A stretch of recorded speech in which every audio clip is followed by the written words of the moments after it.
श्री दुर्गा सप्तशती 9वां अध्याय निशुंभ वध। ध्यान। मैं अर्धनारीश्वर के श्री विग्रह की निरंतर शरण लेता हूँ। उसका वर्ण बंदूक पुष्प और सुवर्ण के समान रक्तपीत मिश्रित है। वह अपनी भुजाओं में सुंदर अक्षमाला, पाश, अंकुश और वरद मुद्रा धारण करता है। अर्धचंद्र उसका आभूषण है तथा वह 3 नेत्रों से सुशोभित है। राजा ने कहा, भगवान, आपने रक्तबीज के वध से संबंध रखने वाला देवी चरित्र का यह अद्भुत महात्म्य मुझे बतलाया। अब रक्तबीज के मारे जाने पर अत्यंत क्रोध में भरे हुए शुंभ और निशुंभ ने जो कर्म किया उसे मैं सुनना चाहता हूँ। ऋषि कहते हैं, राजन, युद्ध में रक्तबीज तथा अन्य दैत्यों के मारे जाने पर शुंभ और निशुंभ के क्रोध की सीमा न रही। अपने विशाल सेना इस प्रकार मारी जाती देख निशुंभ अमर्ष में भरकर देवी की ओर दौड़ा। उसके साथ असुरों की प्रधान सेना थी। उसके आगे पीछे तथा पार्श्व भाग में बड़े बड़े असुर थे जो क्रोध से ओठ चबाते हुए देवी को मार डालने के लिए आए। महापराक्रमी शुंभ भी अपनी सेना के साथ मातृगुणों से युद्ध करके क्रोधवश चंडिका को मारने के लिए आ पहुंचा।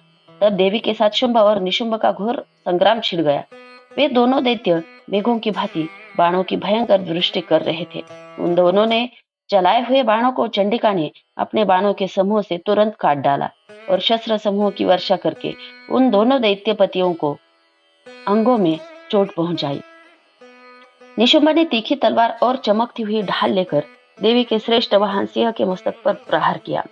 अपने वाहन को चोट पहुंचने पर देवी ने क्षुरप्र नामक बाण से निशुंभ की श्रेष्ठ तलवार तुरंत ही काट डाली और उसकी ढाल को भी, जिसको 8 चांद जड़े थे, खंड खंड कर दिया। ढाल और तलवार के कट जाने पर उस असुर ने शक्ति चलाई, किंतु सामने आने पर देवी ने चक्र से उसके भी 2 टुकड़े कर दिए।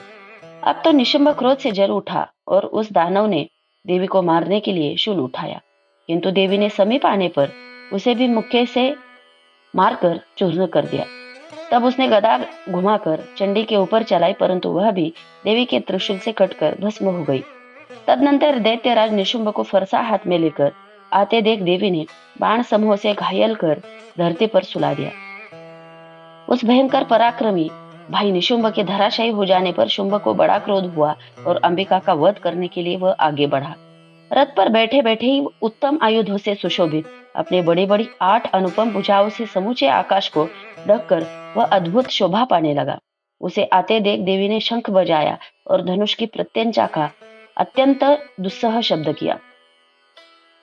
साथ ही अपने घंटे के शब्द से जो समस्त दैत्य सैनिकों का तेज नष्ट करने वाला था, संपूर्ण दिशाओं को व्याप्त कर दिया। तदनंतर सिंह ने भी अपनी दहाड़ से, जिसे सुनकर बड़े बड़े गजराजों का महान मद दूर हो जाता था, आकाश, पृथ्वी और 10 दिशाओं को गूंजा दिया। फिर काली ने आकाश में उछलकर अपने दोनों हाथों से पृथ्वी पर आघात किया। उससे ऐसा भयंकर शब्द हुआ जिससे पहले के सभी शब्द शांत हो गए। तत्पश्चात शिवदूती ने दैत्यों के लिए अमंगलजनक अट्टहास किया। इन शब्दों को सुनकर समस्त असुर थर्रा उठे, किंतु शुंभ को बड़ा क्रोध हुआ। उस समय देवी ने जब शुंभ को लक्ष्य करके कहा, ओ दुरात्मन, खड़ा रहे, खड़ा रहे। तभी आकाश में खड़े हुए देवता बोल उठे, जय हो, जय हो। शुंभ ने वहां आकर ज्वालाओं से युक्त अत्यंत भयानक शक्ति चलाई।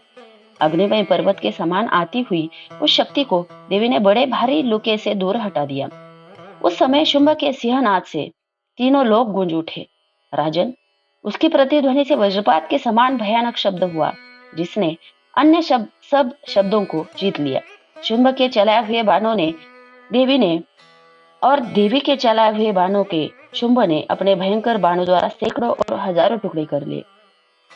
तब क्रोध में भरी हुई चंडिका ने शुंभ को शूल से मारा। उसके आघात से मूर्छित हो वह पृथ्वी पर गिर पड़ा। इतने में ही निशुंभ को चेतना हुई और उसने धनुष हाथ में लेकर बाणों द्वारा देवी, काली तथा सिंह को घायल कर डाला। फिर उस दैत्यराज ने 10,000 बाहें बनाकर चक्रों के प्रहार से चंडिका को आच्छादित कर दिया।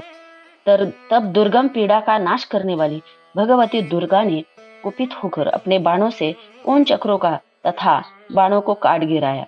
यह देख निशुंभ दैत्य सेना के साथ चंडिका का वध करने के लिए हाथ में गदा ले बड़े वेग से दौड़ा।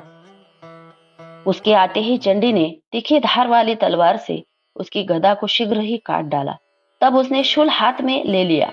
देवताओं को पीड़ा देने वाली निशुम्भ को शूल हाथ में ले आते देख चंडिका ने वेग से चलाए हुए अपने शूल से उसकी छाती छेद डाली। शूल से विदीर्ण हो जाने पर उसकी छाती से एक दूसरा महाबली एवं महापराक्रमी पुरुष खड़े रहे कहता हुआ निकला। उस निकलते हुए पुरुष की बात सुनकर देवी ठठाकर हंस पड़ी और खड़क से उन्होंने उनका मस्तक काट डाला। फिर तो वह पृथ्वी पर गिर पड़ा। तदनंतर सिंह अपनी दाढ़ों से असुरों की गर्दन कुचलकर खाने लगा। यह बड़ा भयंकर दृश्य था। उधर काली तथा शिवदूती ने भी अन्यान्य दैत्यों का भक्षण आरंभ किया। कौमारी की शक्ति से विदीर्ण होकर कितने ही महादैत्य नष्ट हो गए। ब्रह्माणी के मंत्रपूत जल से निस्तेज होकर कितने ही भाग खड़े हुए। कितने ही दैत्य माहेश्वरी की त्रिशूल से छिन्न भिन्न हो धराशायी हो गए। वाराही के थुथुन के आघात से कितनों का पृथ्वी पर कचूमर निकल गया। वैष्णवी ने भी अपने चक्र से दानवों के टुकड़े टुकड़े कर डाले। इंद्र के हाथ से छूटे हुए वज्र से कितने ही प्राणों से हाथ धो बैठे। कुछ असुर नष्ट हो गए, कुछ उस महायुद्ध से भाग गए तथा कितने ही काली शिवदूती तथा सिंह के ग्रास बन गए। नवमम अध्याय संपूर्णम।